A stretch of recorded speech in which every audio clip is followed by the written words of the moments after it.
कि आयत का परिमाप 244 सेंटीमीटर है सर, कौन सा भुजाओं का मान नहीं हो सकता, यानी कि ये बोला जा रहा है कि कौन सा भुजाओं का मान ही नहीं हो सकता है।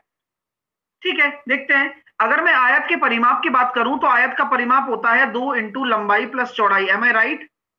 यानी कि 2 इंटू लंबाई प्लस चौड़ाई बराबर अगर 244 है तो लंबाई प्लस चौड़ाई बराबर 122। तो आप मुझे बताइए कि क्या कभी भी 122 हो सकता है क्या? नहीं, ये तो हो ही नहीं सकता, क्योंकि फिर अगर ये हो गया तो दूसरी वाली कोई भी डायमेंशन ले लो वो तो जीरो बन जाएगी ना, और जीरो बन गई तो क्या एरिया निकलेगा उसका? तो फिर ऐसा तो पॉसिबल ही नहीं है, यानी कि फिर तो वो लाइन है, फिर तो वो लाइन है, फिर वो रेक्टेंगल थोड़ी ना है जिसकी हाइट ना हो, एक लाइन में चल जाए तो वो तो लाइन ही हो गई सिर्फ केवल। तो कांट बी पॉसिबल, तो 122 कांट बी पॉसिबल, ये नहीं हो सकता, बाकी ये सब चल जाएगा, कोई दिक्कत नहीं। 1080 के गुणनखंडों की संख्या, तो सबसे पहले इसका सबसे जरूरी चीज क्या है?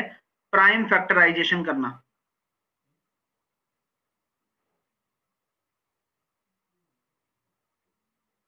क्या करना? प्राइम फैक्टराइजेशन करना। ठीक है। प्राइम फैक्टराइजेशन कैसे करेंगे सर? बोले यार देखो, मैं जानता हूं 12 इंटू 9 108 इंटू 10, यहां से निकल कर आ रहा है 2 की घात 3, क्योंकि 8 पंजे 40, 3 की घात 3 और 5 की घात 1, हो गया क्या? सही है, सही है, यही प्राइम फैक्टराइजेशन हो रहा है। यस, हमसे मामूली चीज नहीं पूछी, हमसे पूछा योग निकालो, योग करेंगे भाई, सब करेंगे। तो आप मुझे बताओ कितने कॉम्बिनेशन बन रहे हैं यहां पर? सर 2 की पावर 0, 2 की पावर 1, 2 की पावर 3, सॉरी 2 की पावर 2, 2 की पावर 3 और बस। इसी प्रकार 3 की पावर 0, 3 की पावर 1, 3 की पावर 2 एंड 3 की पावर 3। इसी प्रकार 5 की पावर 0 और 5 की पावर 1। देखो भाई, हम पहले इस क्वेश्चन को कर लेते हैं। अगर हमसे योग पूछा जाए तो हमें इन सभी का कैलकुलेशन करके योग निकालना है। तो कितना आ रहा है? 2 की पावर 0 होता है 1, 2 की पावर 2 होता है 2, 2 की पावर 2 होता है 4 मतलब, और 2 की पावर 3 होता है 8। इनका योग कर दीजिए क्योंकि हमें सम निकालना है सर। तो 8 और 4 12 और 3 15, गुणा 3 की पावर 0 1, 3 की पावर 1 3, 4 हो गया, यानी कि ये हो गया 1, ये हो गया 3, ये हो गया 9 और ये हो गया 27, 27 ये हो गया 40। ठीक है, और इसी प्रकार ये कितना हो जाएगा? 6। तो कितना आएगा आपके पास? तो बोला जा रहा है सम ऑफ फैक्टर आपको निकालना है, तो यहां पर जो आपका उत्तर आने वाला है वो क्या निकल कर आएगा? सही आएगा ना? कोई दिक्कत तो नहीं है? हमने कोई गड़बड़ तो नहीं कर दी? 2 की पावर 0, 2 की पावर 1, 2 की पावर 2, 2 की पावर 3, 3 की पावर 0, 3 की पावर 1, 3 की पावर 2, 3 की पावर 3 और 5। सही है हमारा, यही 3600 ही आएगा आंसर। ये देखना, 8 और 4 12, 12 और 3 15। ठीक है, 3600 आंसर आएगा भाई। तो 3600 हमारा राइट आंसर होगा। तो इनमें नहीं है ऑप्शन में, कोई बड़ी बात नहीं। तो 3600 आंसर आने वाला है। क्लियर हो गया भाई साहब? समान लंबाई की दो रेलगाड़ियां विपरीत दिशाओं में चल रही हैं। आप मुझे एक एक इस पहली लाइन से मुझे बताइए आपको क्या क्या क्लियर हो गया। आप मुझे बताइए, ट्रेन की डायरेक्शन कौन सी है? दोनों ट्रेनों की डायरेक्शन कौन सी है?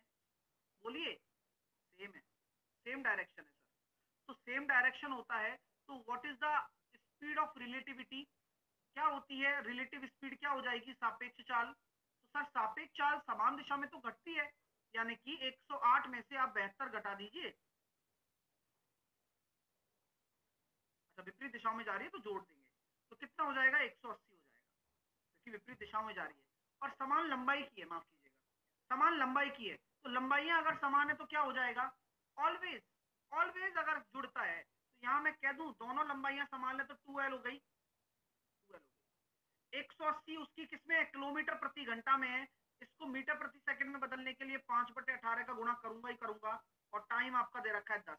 सॉल्व करना बहुत आसान है, और यहां पर आपके सामने निकल कर आ गया कि भाई उसकी लंबाई कितनी आ गई भाई साहब? लंबाई निकल कर आ गई 250।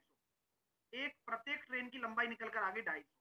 अगर एक ट्रेन की लंबाई 250 निकल कर आ चुकी है तो वो पहली ट्रेन 750 मीटर लंबे प्लेटफॉर्म को अगर पार करेगी तो प्लेटफॉर्म को पार करने में कितना समय लेगी, ये पूछा गया है आपसे। मैं सिंपल सी एक बात कहता हूं कि भाई साहब 750 मीटर है और 250 मीटर की खुद ट्रेन है, यानी कि दूरी 1000 हो गई।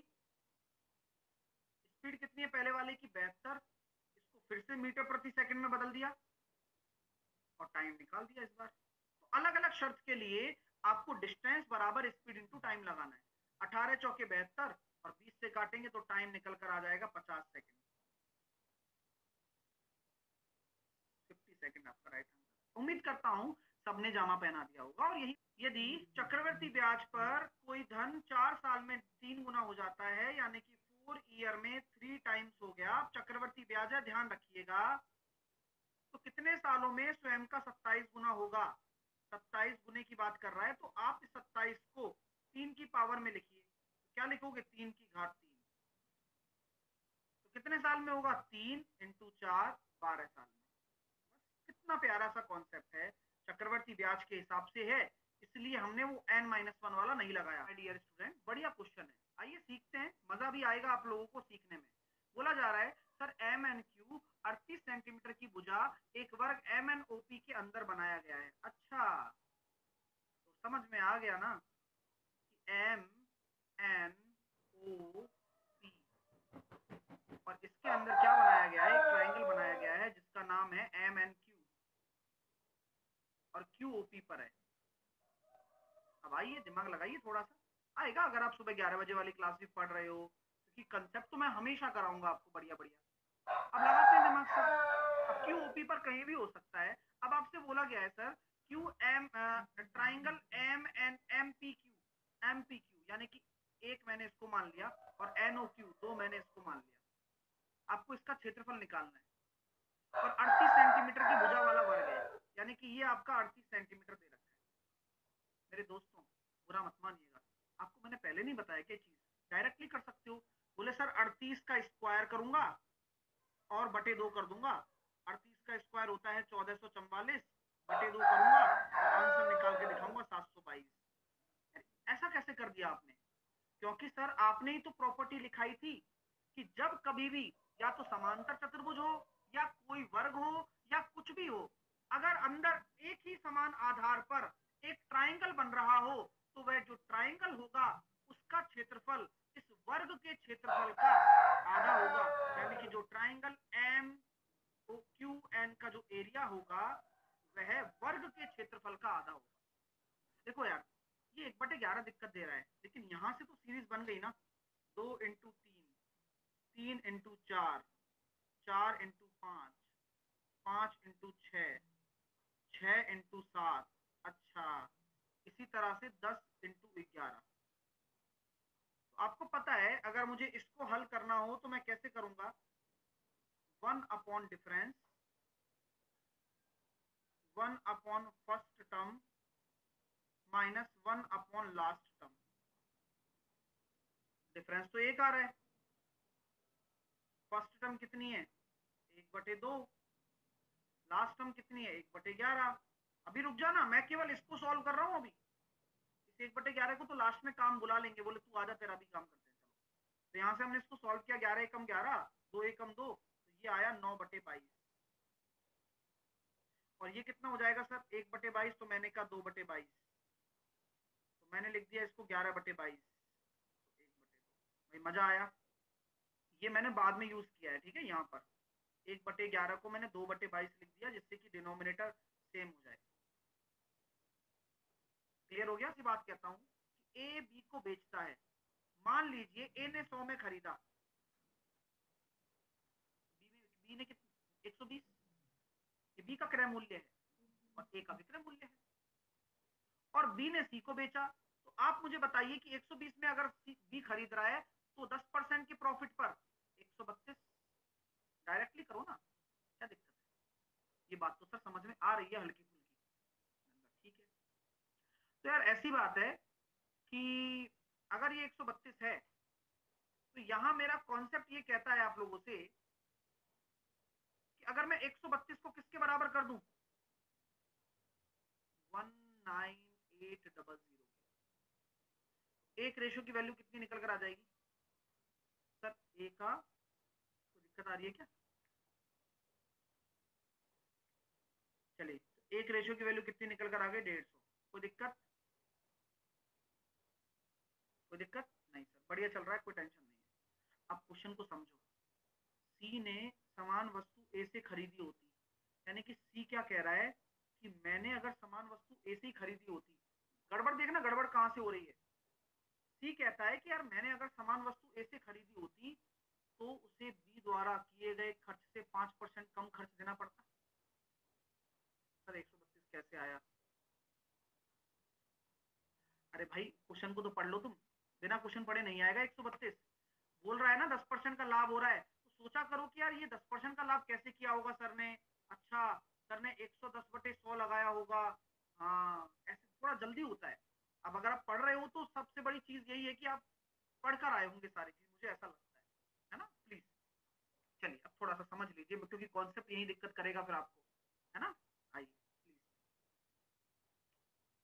आ जाए, समझा दें थोड़ा सा। आते हैं चलो। कि मैं ये कहना चाहता हूँ यार कि एक रेशो की वैल्यू निकल कर आ गई है, वो बात अलग है। बात ये है कि अगर मैं 5% कम खर्च करना पड़ता, यानी कि अब उसको सी को कितना देना पड़ा? सी को अब कितना देना पड़ा? सी को अब 132 देना पड़ा। और 132 का 5% कितना होता है? 6.6। इतना रेशो में बात कर रहा हूं मैं, रेशो में इतना रेशो कम देना पड़ता। देना कितना पड़ता फिर? 132 में से 6.6 अगर मैं घटाऊंगा तो मुझे सर 125.4 यूनिट देना पड़ता। मैं रेशो की बात कर रहा हूँ। गलत कह रहा हूँ क्या बताओ? मैं गलत नहीं कह रहा हूँ, मैं बिल्कुल सही कह रहा हूँ। ठीक है भाई, यही तो देना पड़ता। फायदा हो रहा था ना उसका, क्योंकि वो क्या कह रहा है, सी कह रहा है कि मैं बी से डील ना करता, मैं तो ए से ही करता। मैं तो ए से ही करता। तो बोले ठीक है भाई, करते तो करते। तो आप मुझे बताओ, तो 125.4 कितना हो गया? 125.4 मतलब प्रॉफिट कितना आ गया? 25.4। और एक रेशो की वैल्यू कितनी है? 150। निकाली थी ना यार, ऐसे क्यों नाटक कर रहे हो? तो निकाली थी तो इसको मैं लिख सकता हूँ 300/2। हाँ क्यों नहीं, लिखो ना सर, अच्छे अच्छे से लिखो। तो क्या हम इसको सॉल्व कर सकते हैं? 2 एकम 2, 2 दूनी 4, 2 सत्ते 14 और इंटू 30। तो आंसर कितना आ रहा है? 381। मजा आया? अच्छा लगा? प्लीज ध्यान दो, क्योंकि आप कमेंट